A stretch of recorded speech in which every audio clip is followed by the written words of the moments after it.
Bhogapuram airport అనే ఇది వచ్చిందంటే అది స్వర్గీయ రాజశేఖర రెడ్డి గారు హయాంలో తీసుకున్న అప్పుడు జరిగిన కార్యక్రమాలలో భాగము, జగన్మోహన్ రెడ్డి గారి నాయకత్వంలో జరిగిన కార్యక్రమం. నేను హైదరాబాద్ క్యాబినెట్లో ఉన్న మంత్రిగా అథారిటేటివ్గా నేను చెప్తున్నా. తెలియని వాళ్ళు వచ్చి ఏదో మాట్లాడతారు, ఇలాంటి రాతలు రాస్తారు. ఏం రాస్తారు చూడండి. కొత్త విమానాశ్రయం నిర్మాణ ఆలోచన చంద్రబాబుది. 2019లో శంకుస్థాపన చేశారు. 60% భూసేకరణ పూర్తి. ఎవరో నమ్మిపోతారు.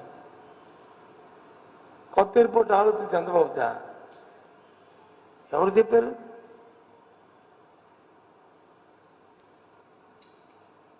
Airport authority of India Vizag ఎయిర్పోర్ట్ని వచ్చి దీన్ని ఇంకా ఎక్స్పాండ్ చేద్దాం నేపథ్యంలో ఆ రోజు రాజశేఖర రెడ్డి గారు ఉన్నప్పుడు రాష్ట్ర ప్రభుత్వం కోరితే మాకు అభ్యంతరం లేదంటే అప్పుడు భోగాపురం అలాగే ఎలమంచిల దగ్గర అక్కడున్న డిఫెన్స్ ఆ స్థలాన్ని రెండు చూపెట్టింది ఆ రోజు. అప్పటి నుంచి టెక్నికల్ ఎయిర్పోర్ట్ ఆఫ్ ఇండియా వచ్చి దీన్ని పరిశీలిస్తూ ఫైనల్గా 2013 ఆంధ్రంలో ఎవరు మన కిరణ్ కుమార్ మంత్రిగా నేను పిసిసి అధ్యక్షుడిగా ఉన్నప్పుడు మళ్ళీ పరిశీలన చేసి భోగాపురం అనువైన స్థలం అని చెప్పి ఆ రోజు నిర్ణయం చేశారు. దీనికి చంద్రబాబు నాయుడు వచ్చి అంకురార్పణ చేస్తే ఏంటి మాటలు? నవ్విపోతారు. వాస్తవాలు తెలుసు, చంద్రబాబు నాయుడు తెలుసు, లేదు అంటే అశోక్ గజరాజు గారు తెలుసు, లేదు అంటే నేను క్యాబినెట్లో నాకు తెలుసు, లేదు నాతో సహచరులుగా ఉన్న కొంత రామకృష్ణ తెలుసు. ఆయన ఇప్పుడు శాసనసభ్యుడిగా కూడా ప్రస్తుతం. ఇది వాస్తవం.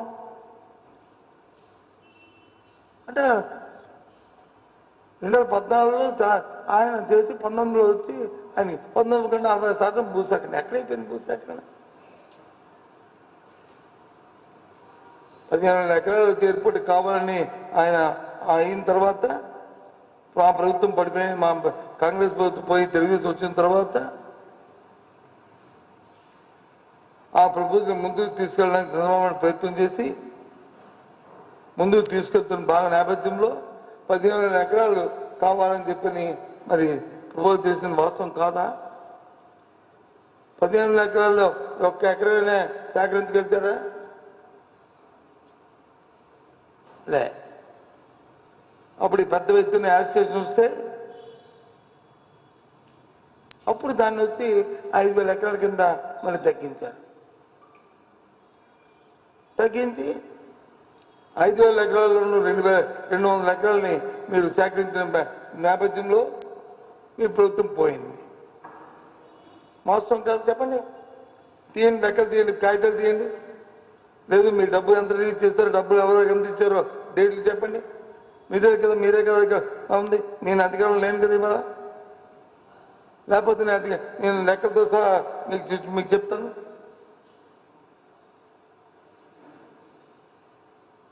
అరవై శాతం భూసేకరణ ఎయిర్పోర్ట్ ఇండియా కూడా పార్టిసిపేట్ చేసింది కదా.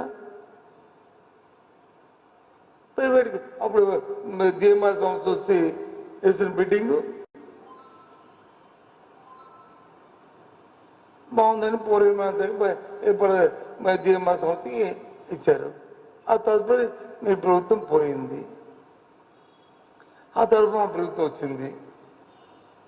మేము దాని గురించి కావాల్సిన భూసేకరణలు ఏదైతే 5,000 ఎకరాలు కూడా వేస్ట్ అని చెప్పామో మిగతా భూసేకరణ మేము స్టార్ట్ చేసి 2,700 దగ్గర ఆపి ఏదైతే 2,700 మీరు ఇచ్చేద్దాం అనుకున్నాలో 500 ఎకరాలు మేము ఇవ్వమని చెప్పి